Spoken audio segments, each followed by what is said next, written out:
Abu Bakar Ash-Shiddiq.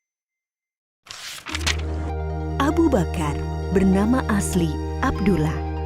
Lahir di Mekah 2 tahun 2 bulan setelah kelahiran Rasulullah Shallallahu Alaihi Wasallam. Ia dipanggil Abu Bakar karena ia sering menjadi pelopor kebaikan. Abu berarti bapak dan Bakar berarti segera atau dini atau awal. Sebab itu beliau selanjutnya disebut Abu Bakar. Sejak kecil, Abu Bakar senang sekali berbuat kebajikan dan hal-hal terpuji. Salah satu sahabatnya berkata, "Sesungguhnya engkau selalu menyambung tali silaturahim, selalu berkata benar, banyak menanggung kesulitan orang lain, menolong orang-orang yang menderita, dan menghormati tamu." Begitu kesaksian Ibnu Dugunah, sahabat Abu Bakar. Abu Bakar termasuk orang yang paling utama masuk Islam. Ia adalah sahabat Nabi Muhammad Shallallahu Alaihi Wasallam yang paling setia, mendampingi Rasulullah sejak masuk Islam sampai meninggal. Ketika Nabi Muhammad Shallallahu Alaihi Wasallam berhijrah dari Mekah ke Madinah, Abu Bakarlah yang menemaninya. Pada saat itu, Kamis 27 Safar tahun ke-14 kenabian, waktu tengah hari, Rasulullah Shallallahu Alaihi Wasallam mendatangi Abu Bakar di rumahnya. Abu Bakar berkata, "Demi Allah, beliau tidak akan kemari pada saat begini, kecuali ada urusan penting." Beliau mengabarkan kepada Abu Bakar bahwa Allah Subhanahu wa Ta'ala telah mengizinkannya untuk hijrah ke Madinah. Setelah memastikan rencana hijrah, Rasulullah Shallallahu Alaihi Wasallam pulang ke rumah sambil menunggu waktu malam tiba. Pada hari yang sama, para tokoh kafir Quraisy sedang mengepung rumah Rasulullah Shallallahu Alaihi Wasallam. Mereka berniat akan membunuhnya. Setelah lewat tengah malam, mereka meyakini inilah cara terakhir untuk menghentikan Rasulullah berdakwah kepada Islam. Ketika malam semakin larut, Rasulullah keluar dari rumahnya menuju rumah Abu Bakar tanpa diketahui oleh orang-orang yang memusuhinya. Lalu mereka berdua berusaha keluar dari Mekah sebelum fajar menyingsing. Mereka justru menuju ke arah Yaman, arah selatan Mekah, tidak langsung menuju ke Madinah. Setelah sampai di dekat bukit yang tinggi dan terjal, mereka berdua berencana bersembunyi. Abu Bakar membantu Rasulullah Shallallahu Alaihi Wasallam sambil menggendong naik ke atas bukit. Di depan mulut goa yang dikenal dengan Goa Thur, Abu Bakar berkata, "Ya Rasulullah, engkau jangan masuk sebelum aku masuk terlebih dahulu, agar jika ada sesuatu yang berbahaya, akulah yang kena, bukan engkau." Abu Bakar masuk dan membersihkan goa. Ia memeriksa dinding-dinding goa. Lalu Abu Bakar menyobek kain yang dipakainya untuk menyumbat lubang-lubang yang ada di dinding goa. Setelah itu ia berkata, "Silahkan masuk ya Rasulullah." Rasulullah masuk ke dalam goa, lalu menyandarkan kepalanya ke sebuah batu dan memejamkan mata. Abu Bakar menjaganya. Tiba-tiba kaki Abu Bakar disengat oleh binatang berbisa dari balik lubang yang disumbatnya. Ia berusaha tidak bergerak sambil menahan rasa sakitnya karena khawatir akan membangunkan Rasulullah. Namun rasa nyeri yang sangat membuat air mata Abu Bakar menetes dan mengenai wajah Rasulullah Shallallahu Alaihi Wasallam.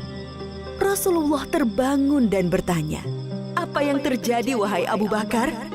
"Aku disengat binatang berbisa, wahai Rasulullah." Lalu Rasulullah meludahi luka Abu Bakar dan rasa nyeri hilang seketika. Abu Bakar mendampingi Rasulullah Shallallahu Alaihi Wasallam dalam hijrah ke Madinah selama 10 hari, 3 hari di Gua Sur dan 7 hari di perjalanan ke Yatsrib, Madinah. Sampai mereka tiba di Madinah dengan selamat pada hari Senin 8 Rabiul Awal tahun 14 kenabian. Abu Bakar seorang yang pemberani. Ali bin Abi Thalib berkata, Ketika perang Badar, kami mendirikan tenda untuk Rasulullah Shallallahu Alaihi Wasallam. Lalu kami bertanya, siapa yang bersedia mendampingi Rasulullah Shallallahu Alaihi Wasallam agar tidak ada musuh yang bisa mendekatinya? Demi Allah, tak satu pun dari kami yang maju selain Abu Bakar. Abu Bakar juga seorang yang sangat dermawan. Putri Abu Bakar, Aisyah menceritakan, ketika masuk Islam, Abu Bakar memiliki 40.000 dinar keping emas. Ia menginfakkan seluruh hartanya itu kepada Rasulullah Shallallahu Alaihi Wasallam. Abu Bakar, seorang yang cerdas dan berilmu luas. Abdullah bin Umar pernah ditanya, siapakah yang memberi fatwa di masa Rasulullah Shallallahu Alaihi Wasallam? Ia menjawab, Abu Bakar dan Umar, dan aku tidak mengetahui orang lain selain mereka berdua. Abu Bakar juga sosok yang paling baik dan utama. Abdullah bin Umar berkisah, Di masa Rasulullah, kami diperintahkan memilih orang-orang. Kami pun memilih Abu Bakar, lalu Umar, lalu Utsman.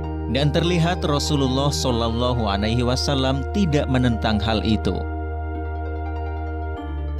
Abu Hurairah berkata, Rasulullah Shallallahu Alaihi Wasallam bertanya, siapa di antara kalian yang puasa hari ini?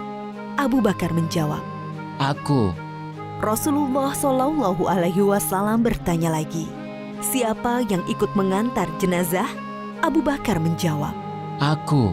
Rasulullah Shallallahu Alaihi Wasallam bertanya lagi, siapa yang memberi makan orang miskin hari ini? Lagi-lagi Abu Bakar menjawab, Aku. Rasulullah Shallallahu Alaihi Wasallam bertanya lagi, siapa yang menjenguk orang sakit hari ini? Abu Bakar menjawab, Aku. Lalu Rasulullah bersabda, tidaklah semua perkara yang aku sebutkan tadi dilakukan oleh seseorang, melainkan orang itu akan masuk surga. Ketika Rasulullah Shallallahu Alaihi Wasallam jatuh sakit, kemudian sakitnya semakin parah, beliau bersabda, suruhlah Abu Bakar untuk menjadi imam sholat. Sebagian ulama sahabat memahami bahwa perintah ini adalah petunjuk Nabi Muhammad Shallallahu Alaihi Wasallam bahwa Abu Bakar adalah sahabat yang paling utama. Rasulullah juga pernah berpesan kepada Bilal sahabatnya, wahai Bilal, jika waktu sholat telah tiba dan aku belum datang, mintalah Abu Bakar menjadi imam. Oleh karena itu, setelah Rasulullah Shallallahu Alaihi Wasallam wafat, Abu Bakar dibaiat sebagai pengganti pemimpin umat Islam. Ia menjabat sebagai khalifah selama sekitar 3 tahun. Selama memimpin kaum muslimin, Abu Bakar telah banyak memberikan karya-karya penting bagi perkembangan Islam dan kemajuan kaum muslimin. Antara lain, memerangi orang-orang murtad yang keluar dari Islam, melanjutkan rencana pengiriman pasukan Usamah bin Zaid yang sebelumnya telah dipersiapkan oleh Rasulullah Shallallahu Alaihi Wasallam, memerangi para pembangkang zakat, memerangi nabi palsu Musailamah al-Kadzab, dan membukukan Al-Quran. Ide pembukuan Al-Quran datang dari sahabat Umar radhiyallahu anhu. Awalnya, Abu Bakar berkali-kali menolak pendapat itu. Namun setelah terjadi diskusi panjang, akhirnya Abu Bakar menerima hal tersebut. Lalu Abu Bakar memanggil sahabat Zaid bin Sabit, yaitu sahabat yang menjadi pencatat wahyu di masa Nabi Muhammad Shallallahu Alaihi Wasallam. Dia bercerita kepadanya, Sesungguhnya Umar telah mendatangiku dan ia berkata kepadaku, banyak sahabat penghafal Al-Quran yang gugur dalam perang Yamamah, yaitu perang melawan Musailamah al-Kadzab, sang nabi palsu dan pasukannya. Aku khawatir peristiwa serupa juga menimpa para qurra, para penghafal Al-Quran dalam peristiwa lainnya. Akibatnya akan hilang sebagian besar dari Al-Quran. Wahai Zaid, engkau anak muda yang cerdas. Kami mempercayaimu sepenuhnya bahwa engkau juga juru tulis wahyu Rasulullah. Jadi, carilah ayat-ayat Al-Quran itu, lalu kumpulkanlah. Zaid menolak sambil berkata kepada Abu Bakar dan Umar, Mengapa kalian akan melakukan sesuatu yang tidak pernah dilakukan oleh Rasulullah Shallallahu Alaihi Wasallam? Demi Allah, ini perbuatan yang baik. Tukas Abu Bakar. Zaid mengulangi penolakannya Tidak, sambil bergumam. andai kata ia membebaniku untuk memindahkan sebuah gunung, itu jauh lebih ringan daripada perintahnya menghimpun ayat-ayat Al-Quran. Namun setelah diskusi, akhirnya Zaid menerima dan berkata, Akhirnya Allah Subhanahu wa Ta'ala membukakan pintu hatiku, seperti halnya Allah membukakan hati Umar dan Abu Bakar. Mulailah aku mengumpulkan ayat-ayat Al-Quran yang tertulis di dedaunan, pelepah kurma, tulang belulang, juga dari para penghafal Al-Quran. Setelah terkumpul menjadi satu mushaf, Khalifah Abu Bakar menyimpannya sampai wafatnya. Inilah jasa Abu Bakar yang sangat berharga dan masih bisa dirasakan oleh kaum muslimin hingga saat ini. Pada hari-hari terakhirnya, Abu Bakar sakit demam sekitar 15 hari. Beliau pun masih berpikir untuk kebaikan Islam dan kaum muslimin. Abu Bakar berusaha mencarikan pemimpin terbaik bagi kaum muslimin, memikirkan persatuan kaum muslimin, menjauhkan kaum muslimin dari perselisihan. Ia memanggil beberapa sahabat senior untuk dimintai pendapat tentang Umar. Ia juga meminta Utsman bin Affan untuk menuliskan surat wasiat, lalu memberinya cap stempel dan membawanya keluar untuk dibacakan kepada kaum muslimin agar mentaati keputusan Abu Bakar dalam menetapkan Umar bin Khattab sebagai penggantinya memimpin umat Islam. Aisyah, putri Abu Bakar, berkisah, pada penghujung usianya, Abu Bakar bertanya kepadanya, Pada hari apakah Rasulullah Shallallahu Alaihi Wasallam wafat? Aku menjawab, pada hari Senin. Ia berkata, Semoga aku meninggal antara saat ini hingga malam nanti. ternyata ia meninggal pada malam Selasa dan dimakamkan sebelum subuh. Abu Bakar adalah sahabat sekaligus murid dari Rasulullah Shallallahu Alaihi Wasallam. Ia mencontohkan bagaimana seharusnya sikap seseorang kepada sahabatnya dan murid kepada gurunya, yaitu rela menemani dalam suka dan duka, siap membantu dan menolong dengan harta, tenaga, waktu, bahkan jiwa, dan selalu berusaha menghormati, memuliakan, dan melindungi kehormatannya. Seseorang akan selalu dikenang baik jika ia telah berkarya untuk kebaikan umat manusia.